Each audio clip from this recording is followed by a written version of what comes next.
answer any questions. Yep. Anyway. Well, g'day everyone. Great to be on the north side of Brisbane at the Geebung Energex depot with part of the great Labor North Side team, Leanne Linnard, the member for Nudgee, Jimmy Sullivan, the member for Stafford, and Bart Mellish, the member for Aspley. Even on a long weekend, this sort of depot in our energy system is a hive of activity to ensure we get in our community the things we often take for granted. That's power to support critical services and essential services for Queenslanders, but also ensuring the power's on for the TV and also the fridge, particularly on a grand final long weekend. Protecting essential services is critical to our government, and that's what the Energex and Energy Queensland team does across Queensland. Luckily, the showers and the weather this weekend looks like it's going to be benign, but that's not going to be the case. That's not going to be the case for summer, it seems, with the La Nina weather cycle continuing across Queensland in the months to come. But the good news is our energy workers are ready. Our electricity workers are ready, and they're ready for whatever the future may hold. Now, whether that's the energy and jobs plan for Queensland, charting a new future for energy in Queensland, or whether it's just the La Nina summer season, our workers will be ready to support Queensland. The energy transformation, of course, detailed in this plan is generational, and it'll be generational in the way it changes what happens with energy and the economy in Queensland.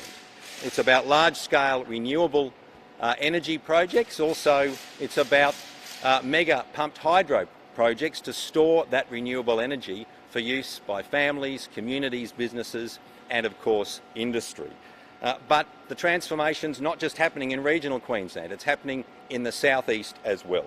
So whether it's better integration of rooftop solar into the power grid, household or community batteries, or the increased uptake of electric vehicles, households across Queensland rightly expect to see all those changes occurring, but occurring in a way that ensures our power system remains secure and stable.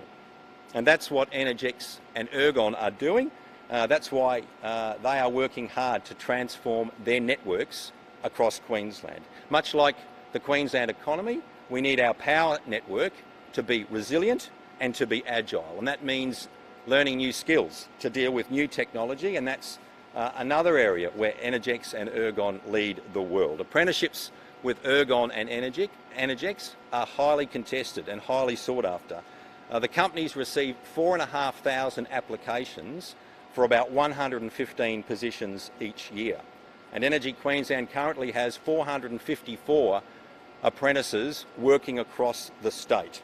Those apprentices are helping maintain and grow the energy network, which runs to 233,000 kilometres across the state. They're also driving the development of new solutions to support evolving technology on the grid. There are so many areas of work that Energex are involved in. There are 6 areas, for example, of apprenticeship. Apprentice electrician, distribution lines person, transmission lines person, communications technician, underground cable joiner and mechanical fitter. So all those jobs will feed into the energy transformation that's happening across Queensland. So this plan, our energy and jobs plan, is about regional development, but it's also about suburban homes. It's about mega projects and individual workers. And it charts a pathway. It charts a pathway to more prosperity for Queensland in the decades to come. So happy to take questions on that. Want to acknowledge Chris Graham as well, Energex Brisbane North Area Manager. Thanks for the great work you do for us, Chris, and thanks to you and your team for maintaining the power network that's so important to all of us. Happy to take questions on that or anything else.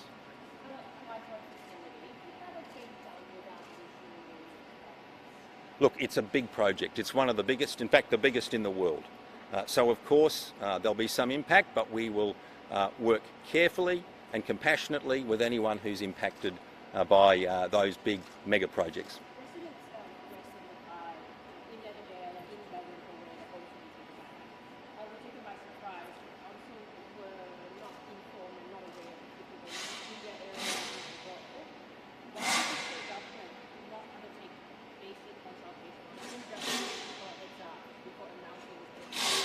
Well, the government needs to make a decision first. We had to make a decision on the plan, and there's a lot of thinking, reflection and analysis that goes into this sort of plan.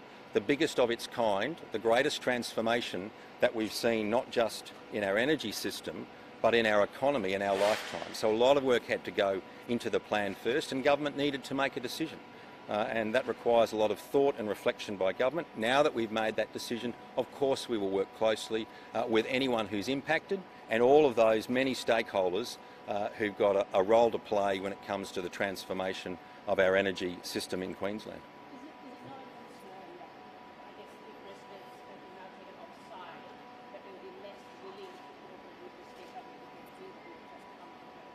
Look, we have a lot of experience when it comes to implementing major infrastructure projects. We've done that for many decades in Queensland. That includes road, rail, other infrastructure projects that are significant, and we work very closely and carefully with those, and sensitively, with anyone who's impacted. So that will continue, and we'll adopt exactly the same approach for these big projects, these big infrastructure projects for energy that will be implemented around Queensland.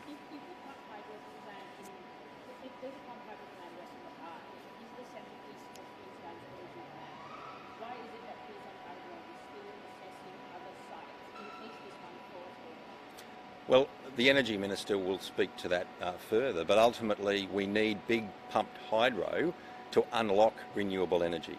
We can produce renewable energy unlike most places in the world. A solar array in Queensland is 30% more efficient in Queensland than it is in most parts of the world. I think we've got the second highest solar radiation in the world in Queensland. We've got terrific wind generation that happens predominantly in the evening, and so we've got that great cycle that can run during the day. But the only way to unlock renewable energy is to store it, and that's why pumped hydro is so important. We can generate the power, but when the wind's not blowing and the sun's not shining, we need to be able to use the power that we've stored. That's why big pumped hydro energy storage is so important, and will provide that firming power we need for our energy system across Queensland. No, look, this is how government works. The reality is the Premier spoke to other leaders in Canberra. They expressed a view about this proposal, and accordingly the Premier's made a decision to shelve that, and that's what we all accept and will implement. How did you find out that the tax was being scrapped? Through the announcement made by the Premier after she spoke to the leaders, and that's the right thing. The Premier is the leader. She makes those calls, and she had the benefit of speaking to other First Ministers and leaders about it, and that's the decision she's made, and that's the decision we'll implement. Yes, I do. Yes, I do. No, the Premier has said unless other states and territories support the project, support that initiative, it won't proceed. And I think from her discussions with leaders in Canberra, they don't support it, and so it won't proceed. It's the Premier's call. That's what leaders do. But everyone in the government supports the leader and will support the decision, which is what we will do.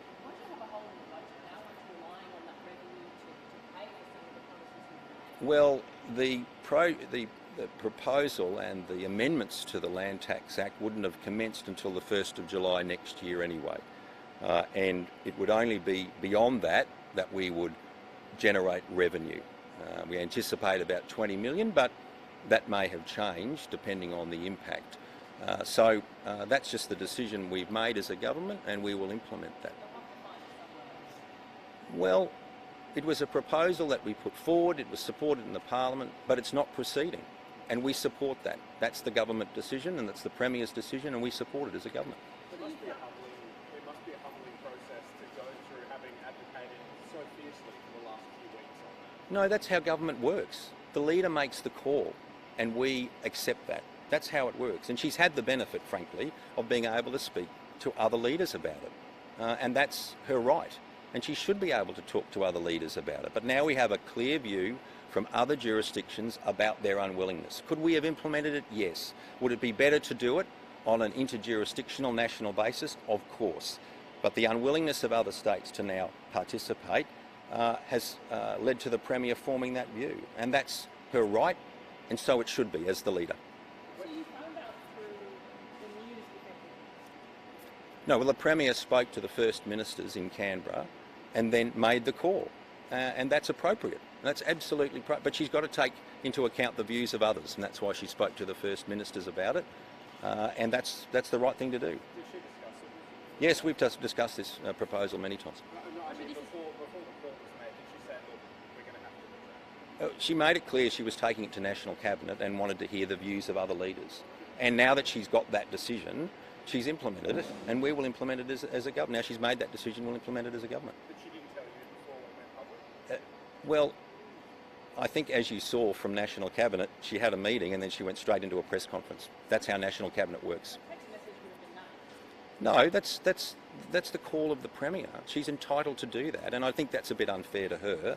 I think that's a bit unfair to her when she meets with her colleagues, goes into a press conference immediately following that, and then is asked questions, which she gave an answer to. The news broke before that. It broke before she was at the press conference. Well, the reality is the Premier makes the call, lets the community know, and then we implement it.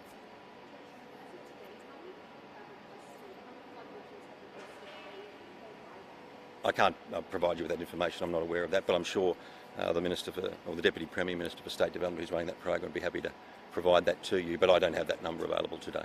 So, Treasurer, just to be clear, so you've been advocating for this. The Premier then came out publicly and announced that it was over, and that's when you found out. The Premier makes the call on these issues. That's her right as leader, and I support that. Where did it all, I guess, kind of unravel? This was announced by you and then passed by Parliament. What was the implementation? Was there an issue with implementation? You said you had contacted other treasurers or treasuries. Why did they disagree at the end? Well, First Minister's made it clear that they were unwilling to support the proposal, and they communicated to that to the Premier. Has the Premier spoken to you about it since? We've been in communication, yes, through our offices.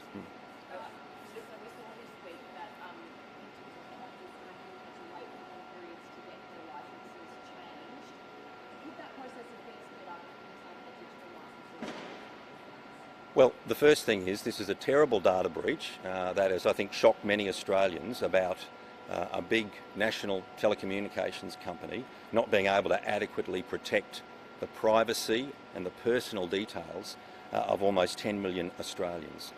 And to be fair to the Department of Transport and Main Roads staff, they have been working around the clock to assist impacted Queenslanders.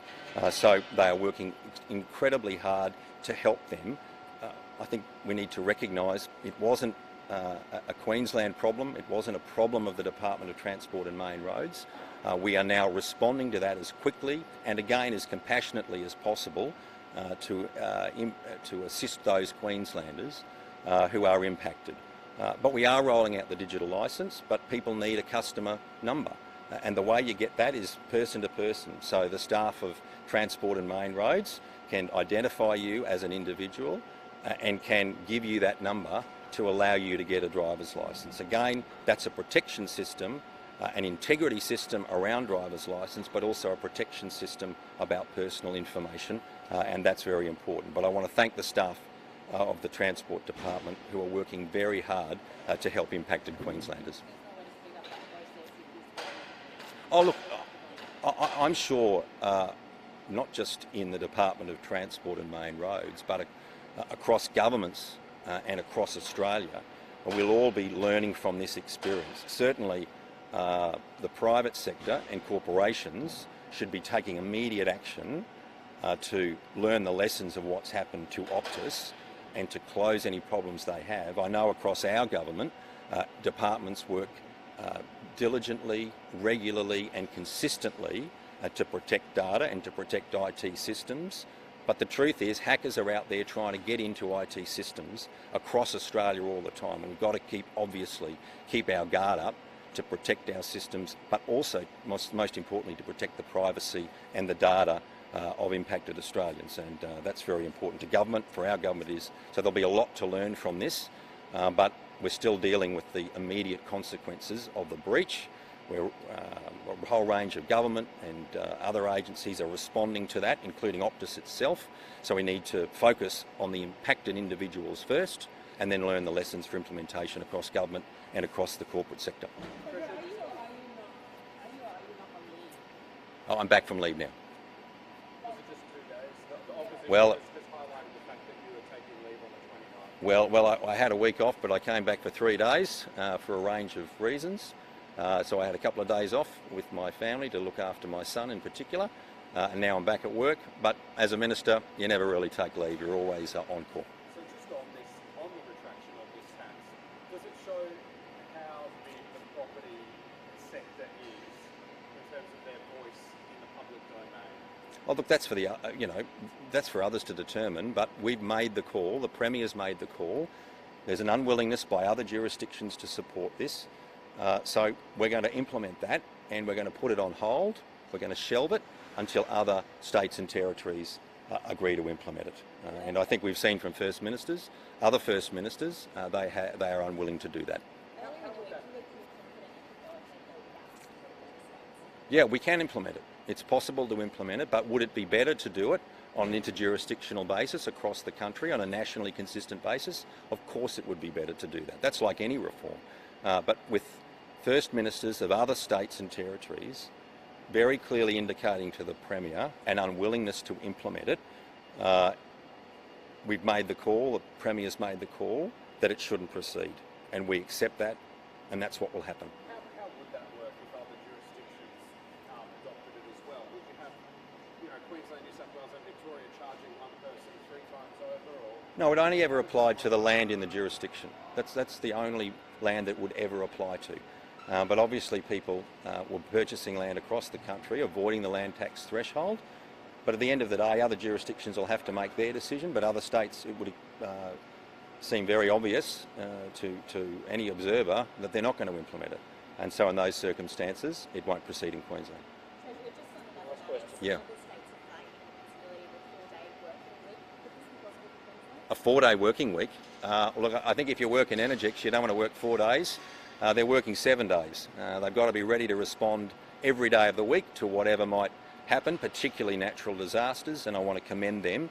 We've seen here today the preparation that's happening for the summer season, which could be rough for us. That's just the reality. With La Nina still about, with La Nina applying and being a La Nina summer again with that weather system, and impacting on Queensland, we've got to be prepared. So I don't think it's anything that'll happen anytime soon, but we will support workers as they help us get ready for the summer season, and our workers who work so hard across our economy, which is leading the nation in its recovery from COVID-19. So that's a no All for right. 4-day working week. I don't think we'll be seeing a 4-day working week in Queensland anytime soon.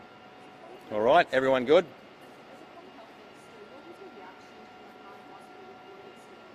Well, I think it was a very shocking report, and our thoughts are with all of those women who've been impacted. The clinical review was very clear about what had happened, and so I think I speak for all Queenslanders, not just members of the government, that our thoughts and our support are with those women and families impacted. That's the immediate response of the government. Our focus will be on them, but of course we will look to implement the recommendations that's come out of that clinical review, and that's a very important next step in this process. And I know the Health Minister spoke at length yesterday about the importance of that report and how meaningful it is to improve the healthcare, particularly the healthcare of women in Mackay. All right, thanks everyone.